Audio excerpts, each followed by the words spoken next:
예, 성도 여러분, 한 주간도 잘 지내셨습니까? 세월이 참 빠르네. 벌써 3월이 이렇게 다 갑니다. 또 하나님 은혜가 우리 모두 함께 하기를 바라며 함께 찬양드리며 하나님 예배자로 나가겠습니다. 249장, 예전찬송 249장 같은데 249장 주 사랑하는 자 다 찬송할 때 249장 찬양드립니다.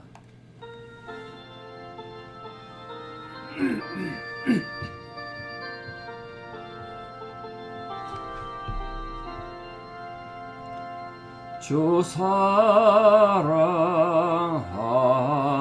자 다 찬송할 때에 그 보좌 앞에 둘러서 그 보좌 앞에 둘러서 큰 영광 돌리세 큰 영광 돌리세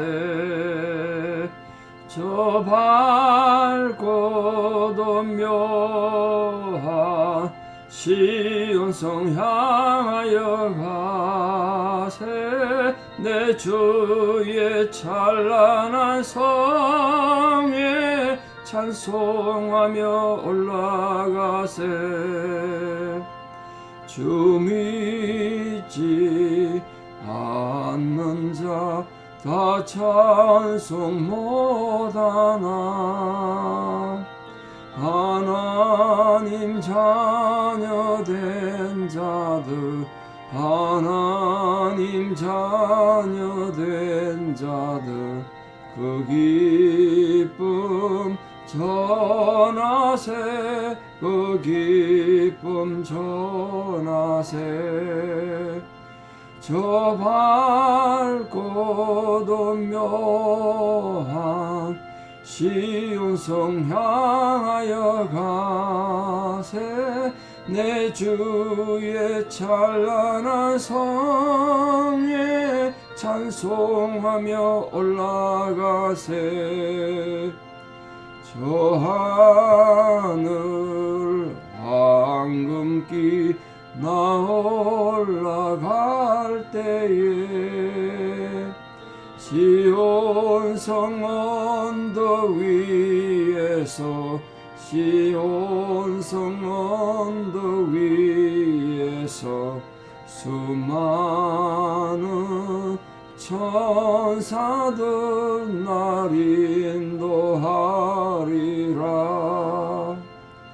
저 밝고도 묘한 시온성 향하여 가세 내 주의 찬란한 성에 찬송하며 올라가세 내 눈물 다 씻고 늘 찬송 부르리 저 임마누엘 주 앞에 저 임마누엘 주 앞에 나 영광 누리리 나 영광 누리리 저 밝고도 묘한 시온성 향하여 가세 내 주의 찬란한 성에 찬송하며 올라가세 아멘. 함께 신앙 고백 드리겠습니다. 나는 전능하신 아버지 하나님 천지의 창조주를 믿습니다. 나는 그의 유일하신 아들 우리 주 예수 그리스도를 믿습니다. 그는 성령으로 잉태되어 동정녀 마리아에게서 나시고 본디오 빌라도에게 고난을 받아 십자가에 못 박혀 죽으시고 장사된 지 사흘 만에 죽은 자 가운데서 다시 살아나셨으며 하늘에 오르시어 전능하신 아버지 하나님 우편에 앉아 계시다가 거기로부터 살아있는 자와 죽은 자를 심판하러 오십니다. 나는 성령을 믿으며 거룩한 공교회와 성도의 교제와 죄를 용서받는 것과 몸의 부활과 영생을 믿습니다. 아멘. 2023년 3월 25일 토요일 새벽 하나님 주신 말씀 로마서 6장 5절에 11절입니다. 로마서 6장 5절에 11절. 로마서 6장 5절에 11절 봉독에 올립니다.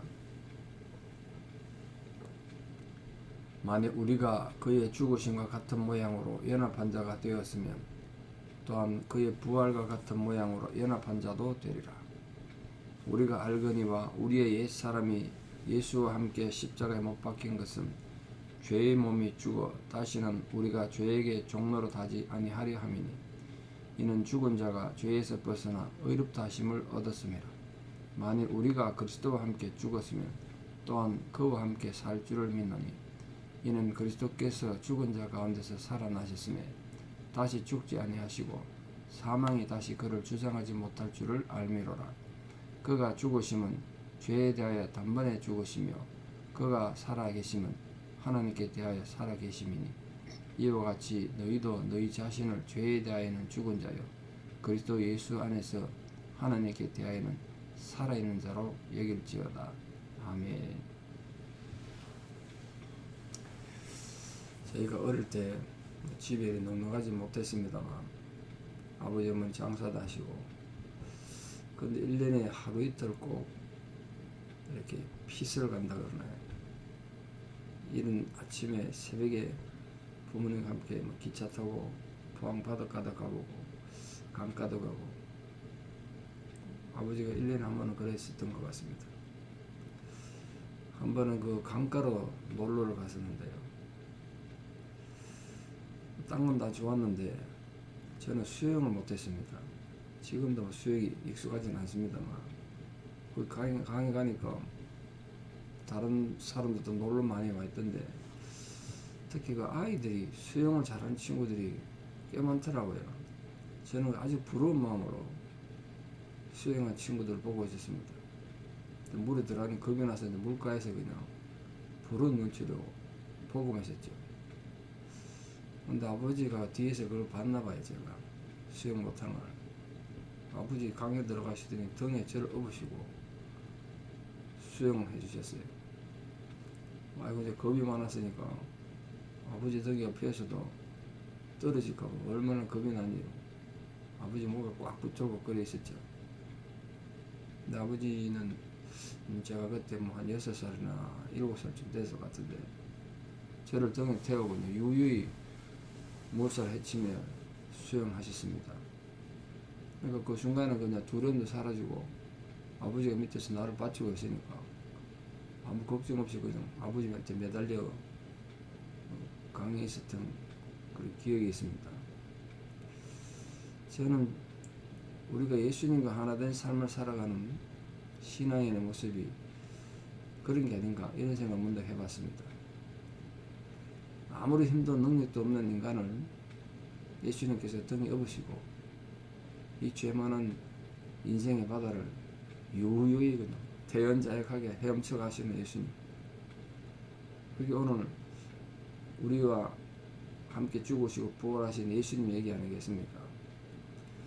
이 바울이 썼던 성경 중에 이 부활에 대한 중요한 내용을 다룬 것이 고린도전서 15장에 있고 또 이 로마서 6장에 중요한 부분이 나오는데요. 물론 그 외에도 바울은 부활의 설교를 아주 많이 했습니다만 오늘 그 부활의 의미를 다루고 있죠.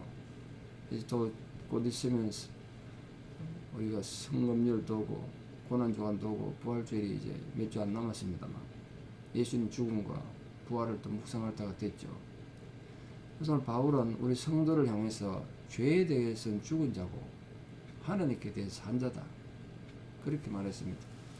예수님께서 우리를 등에 업으시고 이 세상을 살아가는데 우리는 예수님이 마치 우리 대신 살아주시는 것처럼 예수님이 헤엄치시는데 우리가 그냥 내가 마치 헤엄치는 것처럼 그렇게 살아가는 거예요. 그게 부활의 개념 아니겠습니까? 우리가 죽었다 살은 적 없죠. 예수님이 죽으셨습니다. 그래서 살아나셨습니다. 근데 마치 우리가 죽었다 살아난 것처럼 그렇게 살 수 있다는 거예요. 본문에서 그런 개념을 좀 가지고 오늘 어떻게 그런 주님과 함께 연합하고 믿음으로 승리하는 성도가 될 것인가?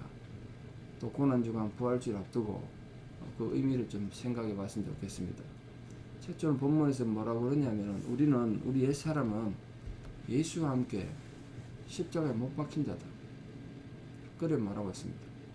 그래서 바울은 우리 성도님들을 그리스도와 연합한 자 이렇게 부릅니다.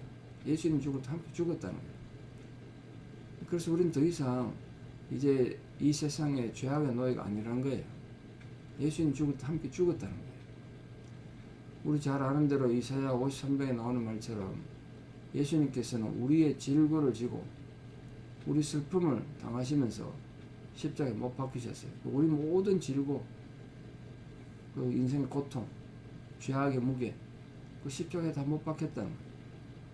정말 그가 찔리면 우리 허물 때문이고 그가 상함은 우리 죄악 때문이었습니다. 예수님 십자가에 못 박혀서 징계를 받으면 우리는 진짜 평화를 누리고 예수님 채찍 맞음으로 나음을 입었다는 거예요. 그렇게 해서 우리는 예수님과 연합한 자가 된 겁니다. 우리가 징계받은 적 없고요. 채찍 맞은 적 없는데 예수님 우리 대신 다 맞아주시는데 우리가 마치 그걸 당한 것처럼 그렇게 하셨다는 거예요. 예수님은 왜 그렇게 하셨습니까? 단 한 가지 이유죠. 우리 죄를 사하시기 위해서. 인간의 죄를 사하시기 위해서. 저와 여러분의 추악한 죄를 사하시려고 십자가에 달리셨습니다. 뭐 다른 이유가 있습니까? 그래서 예수님의 십자가에 달리심으로 우리는 우리 죄가 씻음 받았음을 믿습니다. 이게 바로 우리의 죄악이 그리스도와 함께 그의 고통하심을 함께 당했고 그와 함께 십자가에 못 박혔다는 뜻이에요. 그게 십자가는 그냥 상징이 아니고 내가 예수님과 함께 십자가 못 박혔다. 예수님 죽을 때 나도 죽었다. 이걸 인식하고 믿는 겁니다. 그 죽음이고 절망인 이 인간의 죄의 뿌리가 예수님 그 십자가에서 송두리째 뽑혀 나갔다는 거예요. 그래서 바울이 말대로 우리 옛사람인 죄의 몸은 예수님이 십자가 못 박힐 때 그게 같이 죽었다는 거예요. 그러니까 이제 성도는 죄에게 종노하지 않아도 된다는 거예요. 왜? 이제 종이 아니라 죄에서 해방된 자유인이니까. 근데도 우리가 자꾸 반복되는 죄를 짓고 죄 가운데 살고 어리석게 사는 건 진짜 바보짓이죠. 우리 성도님들, 우리 정말 완전히 새로운 존재, 주님의 부활로 인해서 거듭난 존재로 세상 살아간다는 의식을 가지고 진정으로 예수와 함께 살아가는, 예수와 하나 되는, 예수님 우리를 얻고 인생의 바다를 헤엄치신다는 사실 오늘도 기억하고 믿음으로 승리하는 성도들 다 되시기를 진심으로 축원합니다. 두 번째, 우리가 정말 예수님과 함께 만약 죽었다면 또 그걸 가지고 그 의식을 갖고 살고 믿는다면 우리는 죽었을 뿐 아니라 예수님의 부활과 함께 영원히 사는 자입니다. 우리는 영원히 사는 자이지. 그게 부활의 개념 아니겠습니까? 우리가 예수님과 함께 옛날에 그 욕정의 나, 타락한 나, 탐욕스러운 나를, 옛사람을 십자가에 못 박았습니다. 그러니까 우리 이제 예수님과 함께 새롭게 살아난 존재예요. 예수님과 함께 부활한 존재라니까요. 그 예수와 함께하는 정말 명실공히 말 그대로 예수와 하나 된 존재입니다. 이게 참 인식이 좀 힘들겠습니다만 우리는 자꾸 객관적으로 멀리서 예수님 십자가를 묵상하고 예수님 십자가를 그냥 감상하는데 내가 거기 함께 죽고 함께 부활했다는 개념을 가지셔야 돼요. 그래서 우리가 예수님과 함께 사는 존재란 도대체 무슨 의미인가? 그 말은 다시 다른 말로 하면 우리 인생의 마지막 날, 그게 인류의 종말이 오든지 개인의 종말이 오든지 언젠가 종말이 마지막 날 오지 않겠습니까? 그때 예수님과 함께 부활의 영광을 맞이하는 존재라는 거예요. 그걸 절대로 잊지 마십시오. 우리 언젠가 인생에 한 번은 죽겠지만 그 죽음조차도 사망이 다시 예수님을 넘보지 못하듯이 우리 성도님의 생명도 얻지 못한다는 거예요. 죽음을 두려워하지 마십시오. 언젠가 하나님 부르면 다 가겠죠.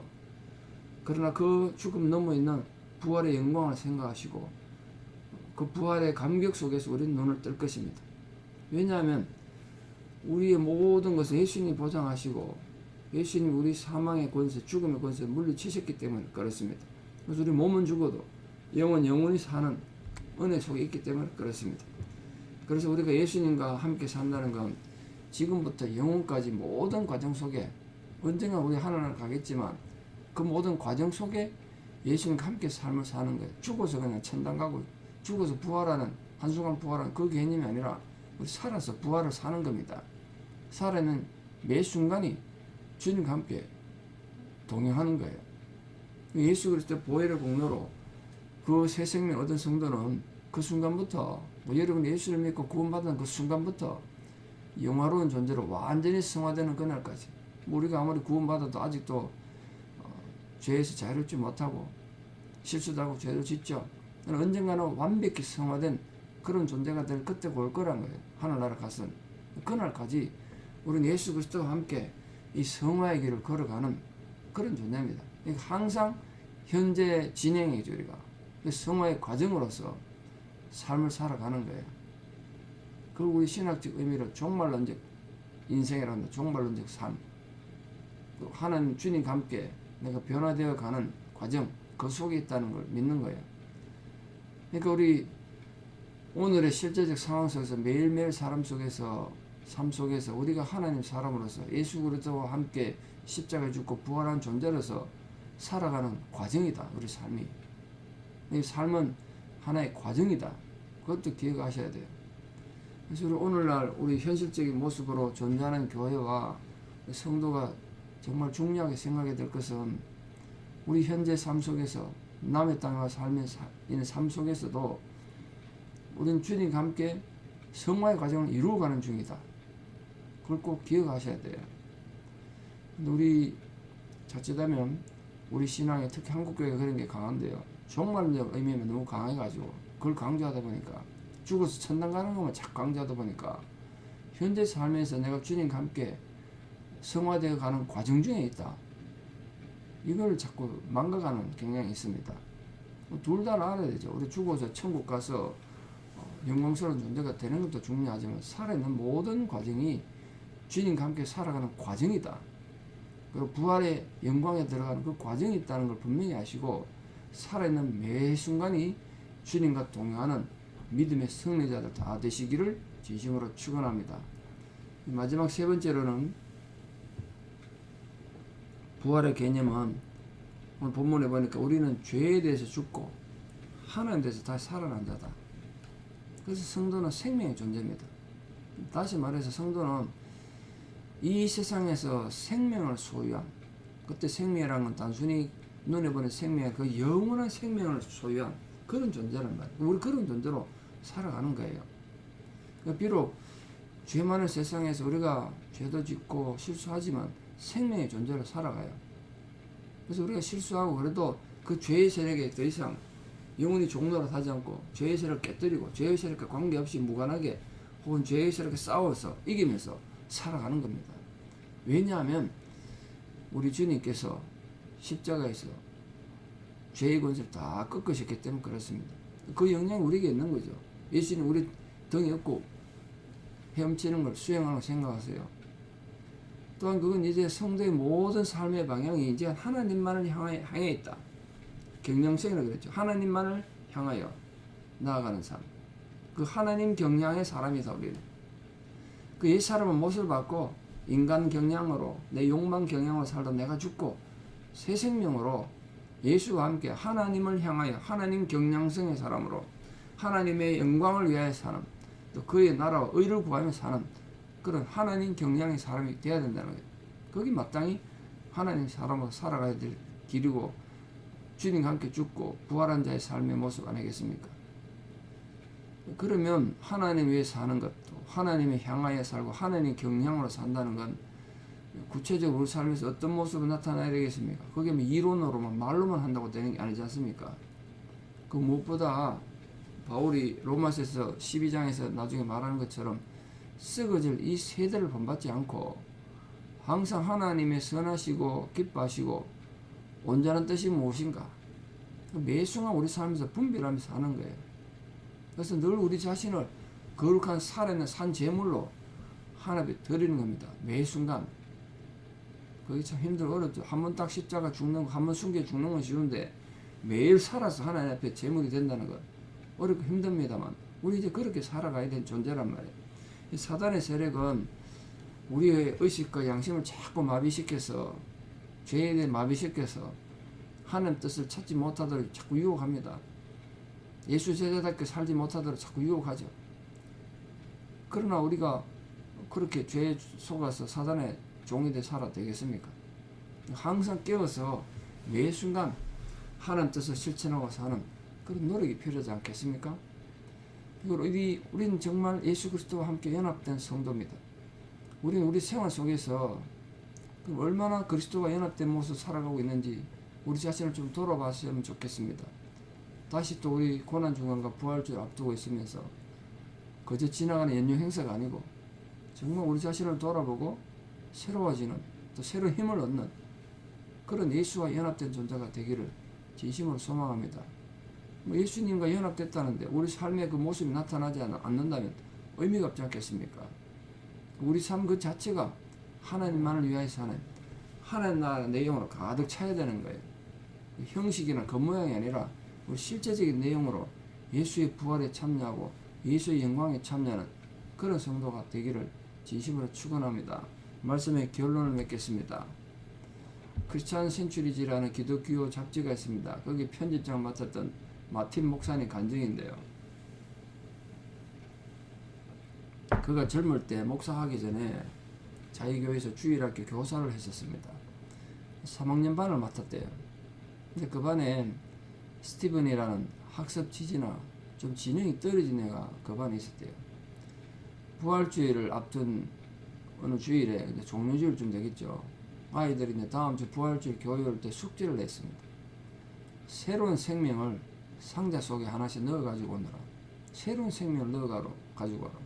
그런 숙제 냈대요. 부활주일날 아이들이 모두 상자를 하나씩 가지고 와서 돌아가면서 차례로 상자를 엽니다. 뚜껑을 열어요. 아이들이 호기심 가득한 눈으로 뚜껑을 하나씩 열어봤는데 하나에는 상자에 꽃을 넣어갖고 다른 아이는 어떻게 나비를 잡아가지고 살에 나비까지 나왔대. 어떤 아이는 파란 나뭇잎을 꺼냈습니다. 이제 스티븐 차례가 됐는데 스티븐도 상자를 열었습니다. 근데 그 속은 텅 비어 있었습니다. 그 순간 마틴 선생님 좀 당황했어요. 지능이 모자라는 스티븐에게 이런 어릴 숙제를 내가지고 남들 같은 숙제 내가지고 안 그래도 애들이 막 놀리고 할 텐데 이 또 스티븐을 냈던 공개적으로 내가 망신을 주게 생겼구나. 내가 실수했구나. 이런 생각이 들더란 거예요. 근데 그 당황한 이 선생님과 달리 스티븐은 싱글벙글 웃으며 이렇게 말했습니다. 선생님, 예수님 무덤은 비어있다고 하셨잖아요. 이 상자는 예수님 무덤이에요. 예수님 이 상자에서 다시 살아나셨어요. 그래서 이 상자는 비어있어요. 그렇게 말했다는 거예요. 선생님 깜짝 놀라 스티븐을 껴안고 그래 맞아 네 말에 맞아. 네 숙제물이 가장 좋구나. 네 상자가 가장 좋구나. 그렇게 외쳤다는 거예요. 그 마틴 목사님은 그때를 회상하면서 잡지에 이렇게 썼습니다. 정말 놀랬다. 학습 지진하고 어떻게 그런 생각을 할 수 있었을까? 부활이 빈 곳으로부터 시작됐다는 것이야말로 모든 그리스도인들이 깨달아야 할 진리다. 부활 이전에는 죽음이 선행돼야 되고 옛자를 십자가 못 박아야만 우리가 새로운 피조물로 부활될 수 있는 거 아니겠습니까? 오늘 본문에서 예수님과 함께 죽고 예수님과 함께 살았다고 표현했습니다.